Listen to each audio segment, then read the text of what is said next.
Hello and welcome to my podcast unplugged Amrita. और आज का जो पॉडकास्ट है वो साहित्य से जुड़ा हुआ है। कहते हैं साहित्य समाज का आईना होती है, तो हर साहित्य की जो किताब होती है वो समाज के लिए कोई ना कोई मैसेज ज़रूर छोड़ती है।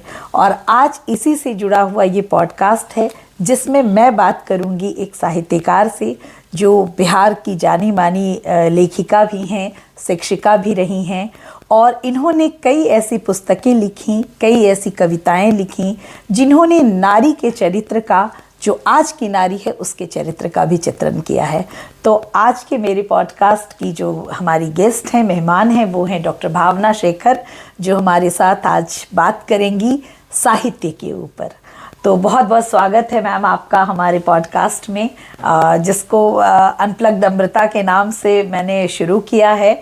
और आज आप यहाँ आई और हमारे पॉडकास्ट में मैं बात करती हूँ मेरे दिल से निकलकर आपके दिल तक पहुँच। धरती आकाश पाताल नप चुके हैं, आप याद कीजिए वामनावतार को। बिल्कुल। धरती आकाश पाताल नप चुके हैं, बची है तो बस तेरे अहम की टुकड़ा भर जमीन। सही बात है। हमारा जो पुरुष साथी है जी, उससे गुजारिश है, उससे अनुरोध है कि रख अपने वर्चस्व को ऊपर वाले खाने में तहा कर और दे हमें बित्ता भर ज़मीन, कि अब इसके बाद हमारा बढ़ता कदम जो है वो रुके नहीं और आगे जाए। कुछ ऐसी टूटी फूटी पंक्तियां जो मुझे याद आई। आज की नारी का लगभग यही स्वरूप बन चुका है और इसी के साथ हम लोग आगे बढ़ेंगे। और मैं चाहती हूँ कि सबसे पहले आपका परिचय आपके शब्दों में किया जाए कि आपने कहाँ से शुरू किया अपने जीवन का, कहाँ आपकी परवरिश हुई, कहाँ जन्म स्थान रहा, कार्य क्षेत्र कहाँ रहा, सब कुछ के बारे में बताएं। देखिए, मेरा पैतृक स्थान तो है हिमाचल प्रदेश। आप हिमाचल प्रदेश की? मैं हिमाचल प्रदेश की कहा जाए बेटी हूँ और बिहार की पुत्रवधू हूँ जी। मेरा जन्म तो दिल्ली में हुआ। मेरी पढ़ाई लिखाई, शिक्षा दीक्षा सब कुछ दिल्ली के लेडी श्री राम कॉलेज में मैं पढ़ी। फिर दिल्ली विश्वविद्यालय से मैंने MA MPhil PhD किया और मेरे विषय थे हिंदी और संस्कृत। और उसके बाद मैं फिर विवाह होकर बिहार चली आई, पटना आई। और फिर मैं लगभग 32 वर्षों तक मैं शिक्षण से जुड़ी रही। पहले मैंने विद्यालय में पढ़ाया 24 वर्षों तक, अपने किशोर बच्चों को पढ़ाया। उसके बाद मैं अतिथि व्याख्याता के रूप में AN कॉलेज में, जो पटना का प्रतिष्ठित महाविद्यालय है, वहाँ मैंने लगभग 5.5 वर्ष पढ़ाया। और चूंकि इस बीच में लेखन से जुड़ गई, तो अब मुझे लगता है कि लेखन के लिए मुझे एक प्रकार से और समय मुझे देना चाहिए। इसलिए आजकल मैं पूरी तरह से लेखन को समर्पित हूँ और उसी में मेरा वक्त गुजरता है जी।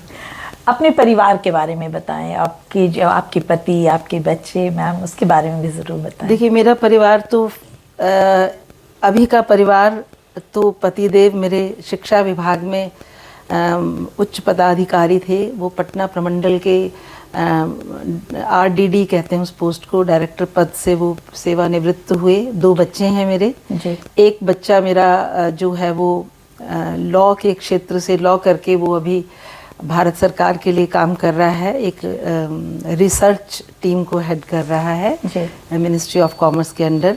और बेटी मेरी जो है वो पत्रकार है, वो अभी टाइम्स नाउ में फिल्म जर्नलिस्ट है। और पर मैंने क्यों कहा कि मेरा अभी का परिवार, क्योंकि मुझे लगता है इससे पहले मेरा परिवार वो है जहाँ मैंने जन्म लिया, जहाँ मैं पली बढ़ी, और वो यानी मेरे पिता का परिवार, मेरे माता पिता का।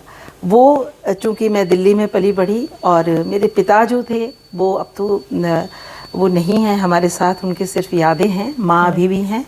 पिता मेरे जो थे वो संस्कृत के प्रकांड विद्वान हुए और वो कुछ एक उस ज़माने की रियासतों की आज़ादी से पहले जो रियासतों में वो राज ज्योतिषी रहे हैं। और वो एक प्रकार से कहा जाए कि धार्मिक व्यक्ति थे, बहुत ज़्यादा कर्मकांडी, और कहा जाए बहुत एक कट्टर भी मैं कहूँगी। आज इस चीज़ को बुरा माना जाता है, पर मैं एक ऐसे परिवार में पली बढ़ी जहाँ बिल्कुल शास्त्रों की बात होती थी, मंत्रों की बात होती थी और श्लोकों के बीच हम लोग पल बढ़ के बड़े हुए हैं। और माँ तो एक घरेलू महिला थी तो आपने अपने पिता की सांस्कृतिक विरासत जो आपकी रही उसको लगता है आगे बढ़ाया आपने, इसलिए आपने संस्कृत चुना पढ़ाई। हाँ, ये तो इसके पीछे तो एक छोटी सी बात है जो मैं साझा करना चाहूँगी। मैंने जब लेडी श्राम कॉलेज में प्रवेश लिया तो मैंने पॉलिटिकल साइंस ऑनर्स में लिया या मुझे आईपी कॉलेज में इकोनॉमिक्स ऑनर्स लेना था, लेकिन फिर लेडी श्री राम में एडमिशन ले लिया, दोनों में मेरा आ गया था लिस्ट में नाम। लेकिन 2 महीने बाद पिताजी ने वो खुश नहीं थे क्योंकि मेरी संस्कृत में और इकोनॉमिक्स दोनों में डिस्टिंक्शन थी बोर्ड्स में। उनको था कि आप संस्कृत पढ़िए, और हम लोग उस ज़माने में थोड़ा नहीं, संस्कृत नहीं पढ़ना। लेकिन माता पिता की सुनने वाले बच्चे थे हम लोग थे, आंख मूंद के मन मार के भी उनकी बात माननी है। तो 2 महीने के बाद जो है आपने चेंज किया, मेरा माइग्रेशन जो है वो संस्कृत ऑनर्स में करा दिया गया। और अब इसको खुशकिस्मती कहूँ या बदकिस्मती की, उसके बाद संस्कृत विषय लेकर जो है हमने यूनिवर्सिटी में टॉप कर लिया। तो बोले अब इसमें एमए करो, एमए किया तो फिर एमफिल करो, पीएचडी, मतलब मेरा पूरा जो है वो जो धारा थी वो बदल गई। मैं संस्कृत की ओर मुड़ गई। बिल्कुल। और साहित्य के प्रति आपका रुझान कब से शुरू हुआ? देखिए, साहित्य से मुझे, आपने अभी कहा कि घर से सांस्कृतिक विरासत, मुझे लग रहा है मुझे भाषा विरासत में मिली पिताजी से, क्योंकि उनकी भाषा इतनी सुंदर और शुद्ध भाषा, स्तरीय भाषा थी। लेकिन मेरे घर में साहित्य का माहौल बिल्कुल नहीं था। मेरे यहाँ शास्त्रों का माहौल था, वेद वेदांग उपनिषद और पुराण, इन सब की बातें होती थी। ऐसा कुछ नहीं था कि साहित्यिक कोई स्कूल के माहौल में, कॉलेज के माहौल में धर्मयुग, हिंदुस्तान वगैरह, जो टाइम्स उस समय जो हिंदुस्तान पत्रिका आती थी, ये सब हम लोग पढ़ते थे। और बाकी अपना भी बहुत सारा जो कहा जाए लाइब्रेरी से किताब मिलती थी, वो पढ़ते पढ़ते मुझे एक पढ़ने की चाट लग गई थी। कुछ भी पढ़ना है। और हमारे वक्त में वो जो सामान है वो पॉलिथीन में नहीं आता था, वो एक कागज के ठोंगा जिसको कहते हैं बिहार में, कागज के लिफाफे में हम लोग उसमें से अपना खाते खाते फिर उस लिफाफे को ऊपर भी पढ़ते थे, फिर उसको भी खोल के, मतलब मुझे लगा अगर कुछ इंटरेस्टिंग लगा तो उसको भी हम लोग खोल देते थे, पूरा खोल के उसको पढ़ना, और बड़ा उसमें आनंद आता था। और मुझे लगता है कि शायद अधूरी कहानी पढ़ी, इसके आगे क्या हुआ होगा, फिर कल्पना कर रहे हैं। मुझे लग रहा है इस तरह शायद कल्पना शक्ति भी उर्वर हुई, और साहित्य की ओर झुकाव जो है वहीं से, भाषा इसका मेरा टूल बनी, और पढ़ने पढ़ाने का जो शौक था उसने मुझे साहित्य की ओर। तो मैं 13 साल की उम्र से कुछ कुछ लिखती थी, थोड़ी कविताएं लिखना, थोड़ी तुकबंदी करना। लेकिन फिर भी मैं कहूँगी मैंने जो संजीदा लेखन, गंभीर लेखन शुरू किया वो लग रहा है 20-22 वर्ष पहले से शुरू किया। और जब थोड़ी पारिवारिक जिम्मेदारियों से मैं मुक्त होने लगी तो लगा कि, क्योंकि वो शौक कहीं ना कहीं विवाह के बाद परिवार की जिम्मेदारियों के साथ वो थोड़ा सा वो साइड में हो गया था, छूटा नहीं था, पर वो चल रहा था साथ साथ, पर गति जो है धीमी थी। तो फिर एक वक्त आता है जब आप थोड़ी दुनियावी जिम्मेदारियों कम होती हैं, तो फिर नौकरी में भी थी मैं, तो मुझे लगा कि अब थोड़ा अपने शौक को परवान चढ़ाया जाए।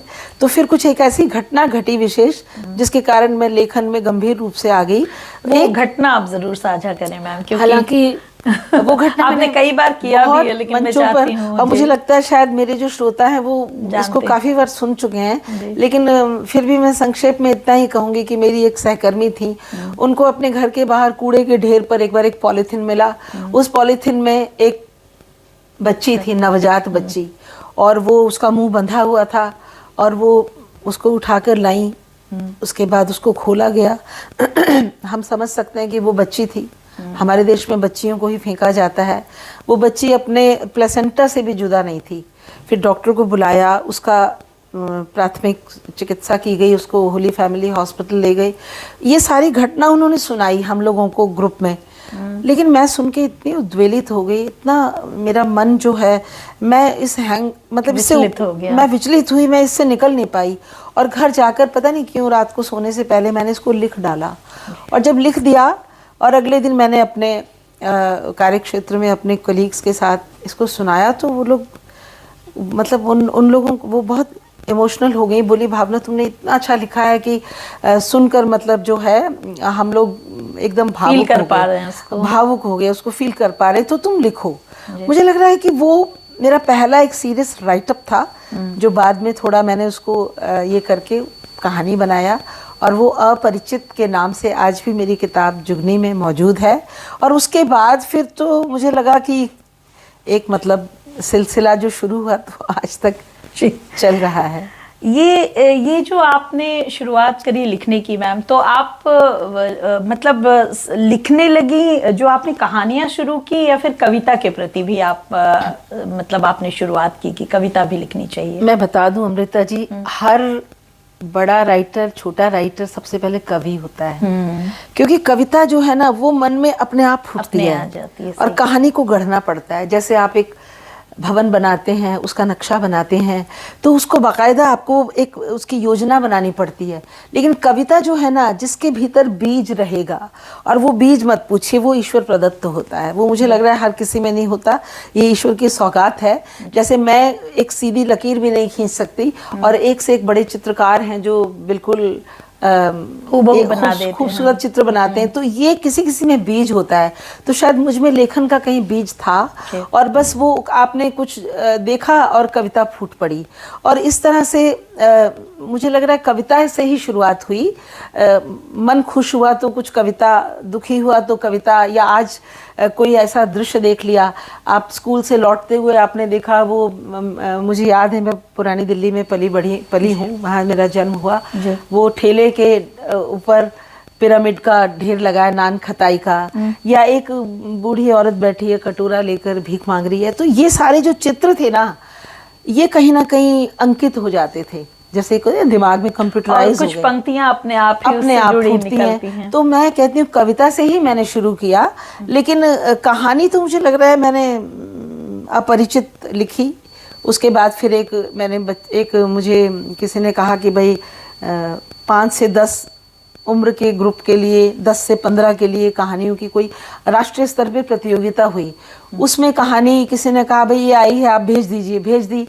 और वो आपकी दुआ से, क्या कहें, ईश्वर की कृपा से उसने देश के मतलब भारत के स्तर पे उसने प्रथम पुरस्कार जीत लिया, मधुबन संबोधन पुरस्कार। तो इस तरह मुझे लग रहा है 2011 की बात है। तो फिर मेरे भीतर कहानी लिखने का जो एक जज्बा था वो थोड़ा प्रबल हो गया, और फिर कहानी, और फिर कहानी से फिर उपन्यास, तो ये सिलसिला इस तरह चला। वैसे भी भारत जो है वो कवि, शायरों और लेखकों का एक बहुत बड़ा कुनबा रहा है हमारे देश में। तो कौन से ऐसे लेखक थे जिन्होंने आपको बचपन से प्रभावित किया, और आपने सोचा कि नहीं, कभी ना कभी मैं कुछ न कुछ इनसे प्रभावित हूँ तो मैं करूँगी ज़रूर? कोई ऐसे? देखिए, मैंने जब मेरी जो पहली किताब आई, पहली किताब तो नहीं, वो दूसरी थी, लेकिन मतलब एक सलीके से लिखी हुई पहली किताब, वो राजकमल प्रकाशन ने जब छापी, तो पुस्तक मेले में 2009 में वो एकदम बेस्ट सेलर हो गई थी। और मुझे बहुत आपकी तरह लोग पूछते थे कि आपने लिखा है ये तो किसको पढ़ा। कई मेरे पाठकों ने मुझे पढ़ा। मुझे बहुत संकोच हो रहा है कहने में कि आपकी जो किताब पढ़ के लगा जैसे हम शिवानी को पढ़ रहे हैं। तो मुझे लग रहा है कि उन्हें क्यों लगा होगा, क्योंकि आपके सवाल का जवाब यहाँ पर है। मैंने शिवानी को बहुत पढ़ा और इतना पढ़ा, और मुझे लग रहा है हमारे देश की करोड़ों लड़कियों, महिलाओं ने पढ़ा। शिवानी हमारी पसंदीदा थी। मैंने भी बहुत पढ़ा, आपने लगभग शिवानी को मैंने सारे उनकी किताबें पढ़ी है, क्योंकि पता नहीं क्यों उनकी हर किताब आपको खुद से जोड़ती है। उनकी भाषा, उनकी भाषा के बारे में कहते थे मुझे कि आपकी भाषा, क्योंकि आप पहाड़ी हैं, वो भी पहाड़ी थी। तो खैर जो भी है, मेरे लिए तो ये बहुत बड़ी प्रशस्ति है कि कोई कहे शिवानी की याद आती है। लेकिन ये है कि मैंने जो है, क्या था आपका सवाल? हाँ, मैंने शिवानी के अलावा और काफ़ी लोगों को पढ़ा। मैंने आचार्य चतुर सेन मुझे बहुत पसंद, उनकी वयम रक्षामा को तो मैंने 3-4 बार पढ़ा। उसके बाद रेणु को पढ़ा, प्रेमचंद को तो हम में से किसने नहीं पढ़ा। जिसने नहीं पढ़ा वो मुझे लग रहा है हिंदी भाषी कहलाने के लायक नहीं है। और पाठ्यक्रम में भी पढ़ा, अदरवाइज भी पढ़ा। उसके बाद हमने बहुत सारे मतलब कहा जाए देश के जो बहुत ही बड़े राइटर्स हुए, पन्नालाल पटेल हुए, फिर हमारे कृष्णमूर्ति ने, क्या नाम है उनका, जिन्होंने वो लिखी, संस्कार लिखा दक्षिण भारत के। बहुत सारे मैंने लेखकों की फिर अनुदित रचनाएं भी पढ़ी, और ऐसे समकालीन को फिर मैं भूल रही हूँ, ममता कालिया जी, नासिरा शर्मा, उषा किरण खान। हमने अपने कॉलेज के ज़माने में भी इनको, सूर्यबाला जी, मतलब मुझे लग रहा धर्मयुग और साप्ताहिक हिंदुस्तान ने हमें बहुत जोड़ा, और इनका पढ़ पढ़कर हम लोगों के भीतर एक लिखने का शायद कीड़ा जो है वो कुलबुलाया, और फिर थोड़ा सफ़र शुरू हुआ। और नए लेखकों में अगर बात करें तो उषा किरण खान हमारे बिहार की एक बहुत शान रही, तो उनके बारे में भी आप बताएं, क्योंकि आप बहुत करीब रही उनसे और अब वो हमारे बीच नहीं हैं। तो उषा जी तो खैर बिहार के, वो तो देश की शीर्ष लेखिकाओं में से आती हैं, और उनके शब्द तो अमर हैं। हमें अभी भी लगता है कि वो हमारे बीच ही हैं, और अंतर्राष्ट्रीय मंच पे भी उनकी बात होती है। और उनकी तो उनके मैं बहुत करीब रही। उनके लेखन की जहाँ तक बात करूँ तो उन्होंने ज़्यादातर ग्रामीण कहानियाँ लिखी, क्योंकि वो, हालांकि ये हैरत होती है सुनने वालों की, वो 21 वर्ष तक वो छात्रावास में रही।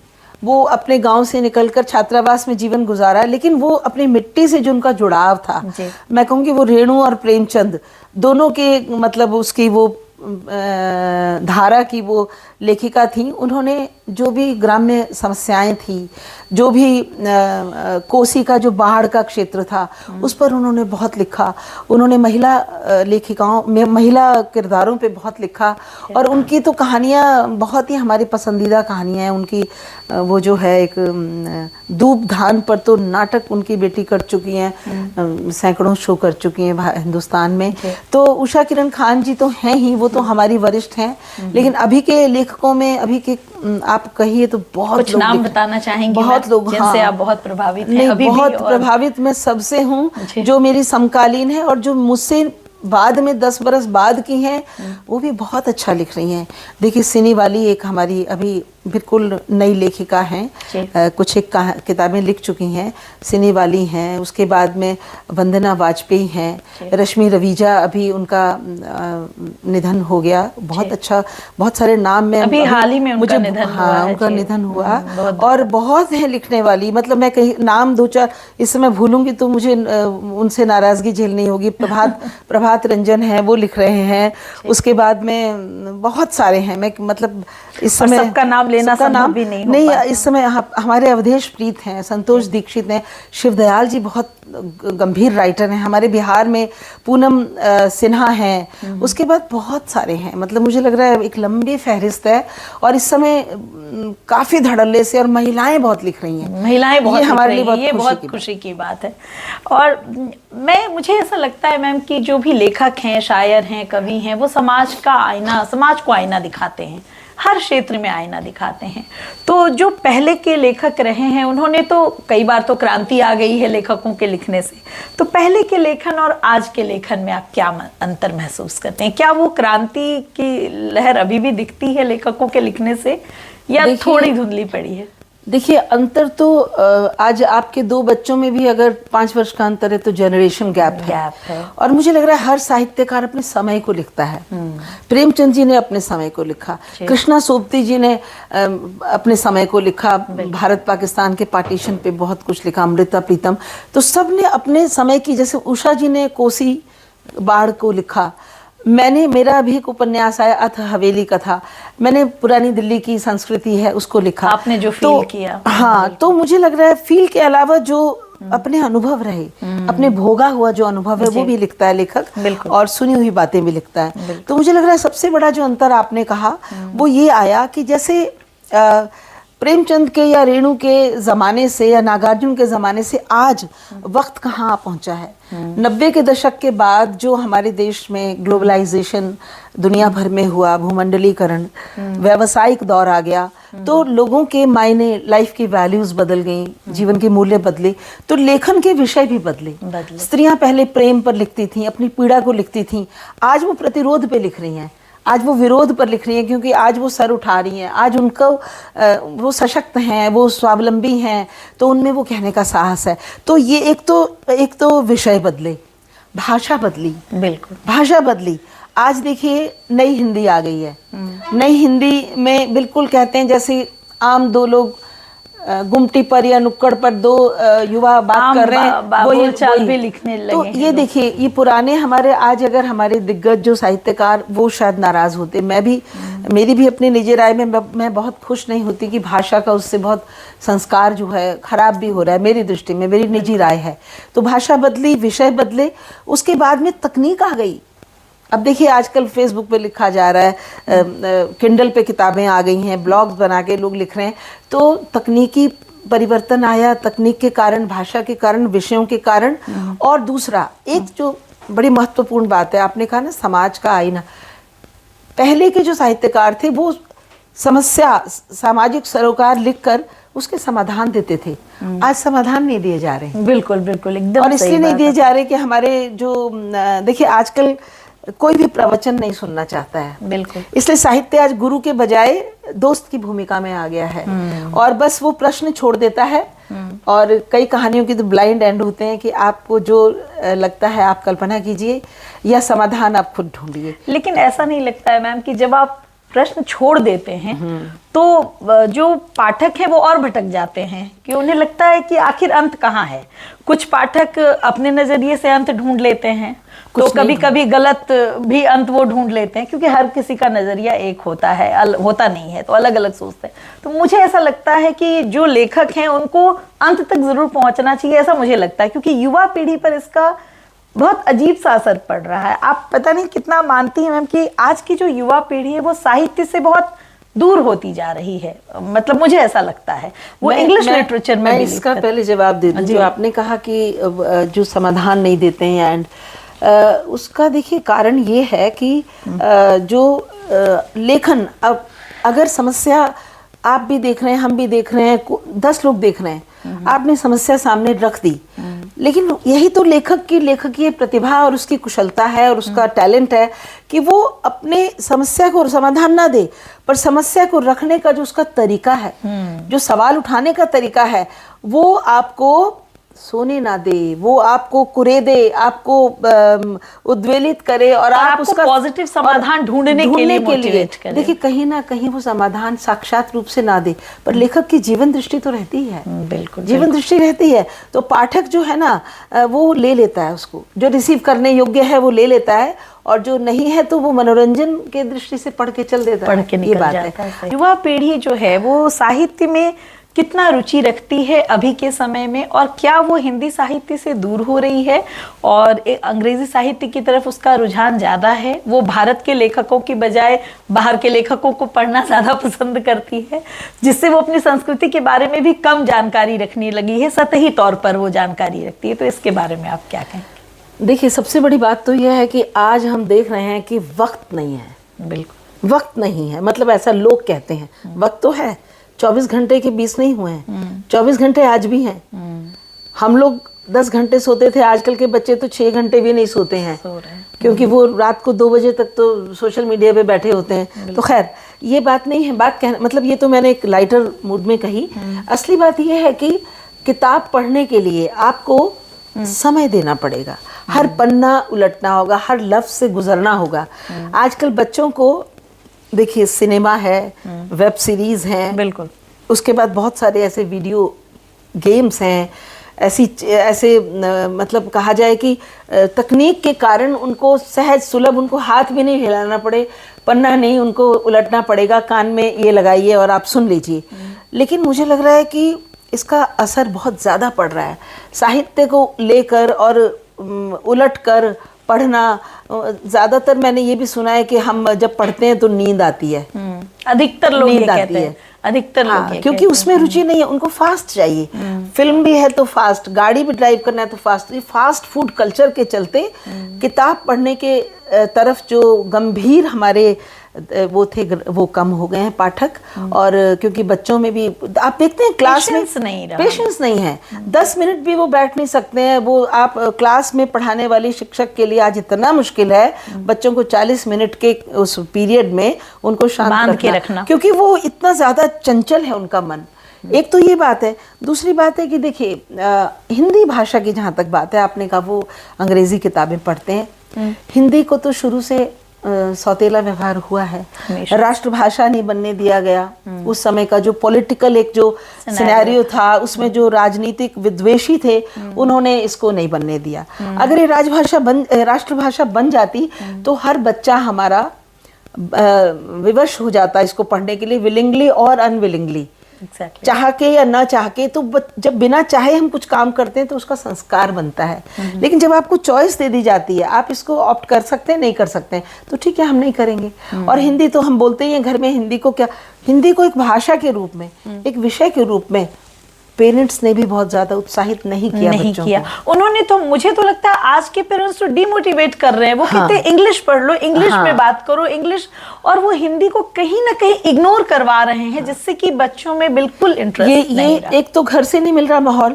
आपके घर में कितने पत्रिकाएं हिंदी की आती हैं, कितने आप अखबार हिंदी के मंगाते हैं। आप अगर सर्वे कर ले तो बहुत हिंदी की दशा अंग्रेजी से नीचे है। उसके बाद एक और चीज है, हिंदी को रोजगार से नहीं जोड़ा गया। माता पिता को लगता है मेरा बच्चा अंग्रेजी मीडियम में पढ़कर अच्छी अंग्रेजी बोलेगा तो नौकरी मिलेगी, हिंदी पढ़कर क्या करेगा। हालांकि मैं उन सबको आपके मंच से बोलना चाहती हूँ, जमाना बहुत बदल गया है। हिंदी आज अंग्रेजी के समकक्ष है। दुनिया की सबसे ज्यादा बोलने वाली पांचवी नहीं, मेरा ख्याल है चौथी, स्पेनिश के साथ कुछ ऐसा है। इधर एक छलांग और उसने ऊपर मारी है। और हिंदी जो है उसका आज देखिए, पत्रकारिता में देखिए, फैशन फील्ड में देखिए, मीडिया में देखिए, हर व्यक्ति को 2 in 1 होना है, हिंदी और अंग्रेजी। राजदीप सरदेसाई और बरखा दत्त अपने जमाने के जो बेस्ट, वो भी आज हिंदी में बोल रहे हैं। तो इसलिए एक तो हिंदी रोजगार से अगर जुड़ जाएगी तो बच्चों को लगेगा हिंदी पढ़ना ही है। हिंदी से हमें ना, देखिए बच्चे क्या करते हैं आजकल नौकरी उनके लिए प्रायोरिटी है, धन कमाना।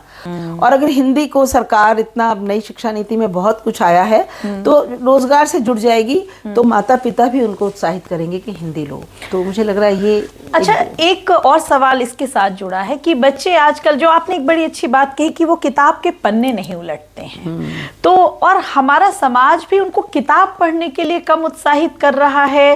ज्यादातर किंडल जैसी चीजों पर वो किताबें पढ़ने लगे हैं। आपने बड़ी अच्छी बात कही, वो चाहते हैं सोए सोए पन्ना भी पलट जाए। तो वो एक कहीं ना कहीं, क्या वो उसका प्रभाव, दुष्प्रभाव पड़ रहा है? क्योंकि किताबों के शब्द पढ़ना भी अपने आप में एक बहुत बड़ी चीज है जो आपकी आंखों को चलाता है। तो वो बिल्कुल मुझे लगता है कि थोड़ा बंद हो गया। हमारी पीढ़ी के जो लोग हैं या जो लेखन से जुड़े हैं, मेरी तरह, मुझसे भले ही 10-20 बरस छोटे हैं, देखिए उन्हें तो किताबों की खुशबू जो है उसमें एक नशा मिलता है, उसमें जो आनंद मिलता है, और किताब सिरहाने रख के जो नींद आती है, तो वो मुझे लग रहा है कि हमारे युवाओं को भी वो लत लग सके। लत में शब्द इस्तेमाल करें, व्यसन, जैसे हमें व्यसन है, रात को जब तक कुछ पढ़ ना लें तब तक सोते नहीं, और वो रात को बैठकर कुछ ना कुछ देखते हैं स्क्रीन पर।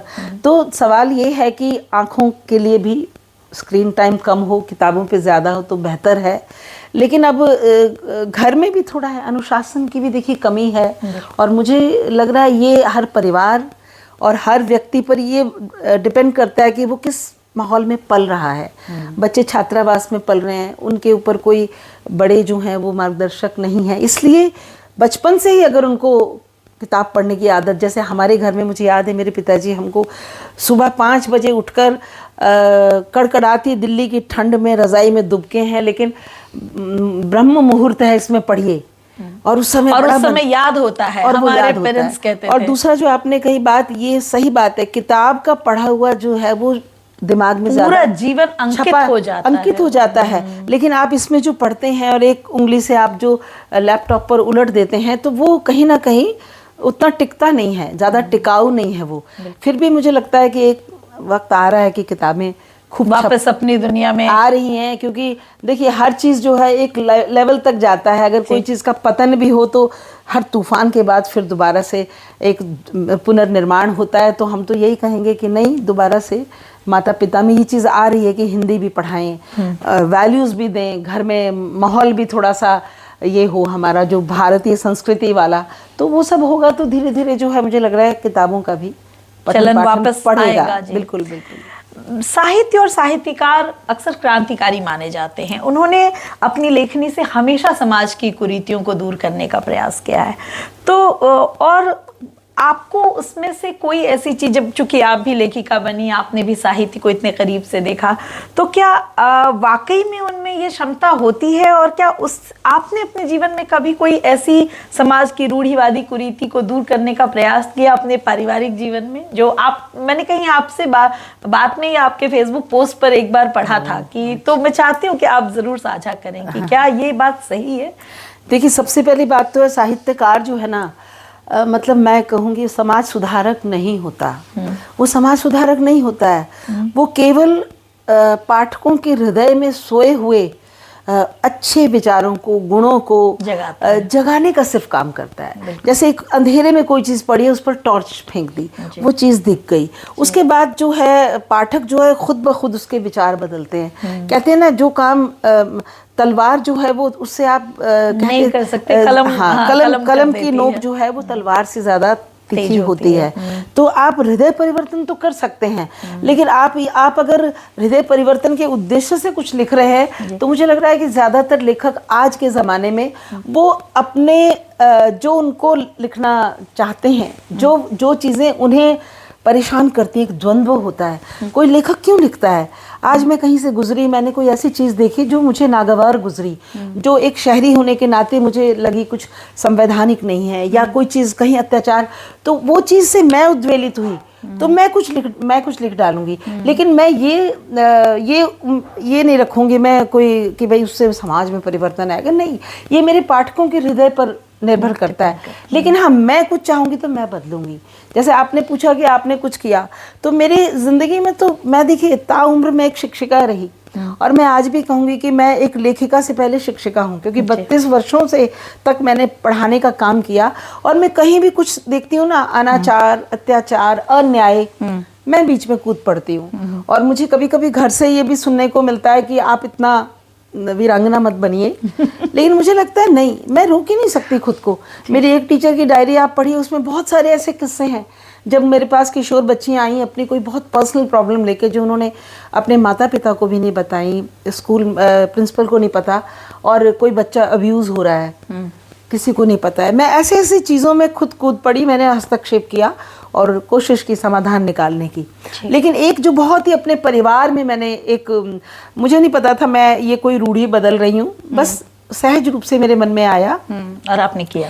मेरे बेटे की शादी थी, और बिहार में सब जानते हैं एक परंपरा है गुरहत्थी। गुरहत्थी की परंपरा जो है वो होने वाली जो वधू है उसको जो ससुराल पक्ष से गहने कपड़े सौगात आती है, वो मंडप में, शादी के मंडप में विवाह के बाद जो लड़के का बड़ा भाई है वो उसको एक तो दिखाया जाता है, हमारे यहाँ निरीक्षण कहते हैं उसको। हाँ, उसको हमारे यहाँ गुरहत्थी कहते हैं। अलग तो अलग वो जो लड़की का जो जेठ, आने वाली वधू का जो बड़ा पति का भाई है बड़ा, वो उसको अर्पण करता जाता है। उसको एक एक गहना दिखा के, मुझे लग रहा है दैट इज सॉर्ट ऑफ उसको शोकेस, मतलब दिखाना होता है समाज में। समाज क्या तो क्या ये था। तो मेरे बेटे की जब शादी हुई तो मैंने कहा अपनी होने वाली बहू की माँ से फ़ोन पर बात ही, मैंने कहा मेरे घर में ये गुरहत्थी जो है ना, क्योंकि मेरा बेटा छोटा है, मेरी बेटी बड़ी है। अच्छा। मैंने कहा मैं अपनी बेटी से कराऊंगी। उन्होंने कहा नहीं, बेटी कैसे करेगी, ये तो बेटे करते हैं। मैंने कहा नहीं, वो मेरी बेटी बेटा वही है, और चूंकि वो बड़ी है वो करेगी। तो नहीं, तो बोले कि पंडित जी जो हैं वो नाराज़ होंगे। तो मैंने तो कहा उनको, मैंने कहा तब पंडित जी को कहिए मंडप में वो लेखिका सास का जो है भाषण सुनने को तैयार हैं। तो सोची मैंने, मतलब उनको जबरन कहा। मैंने कहा नहीं, मैं यही, मेरी बेटी ही करेगी।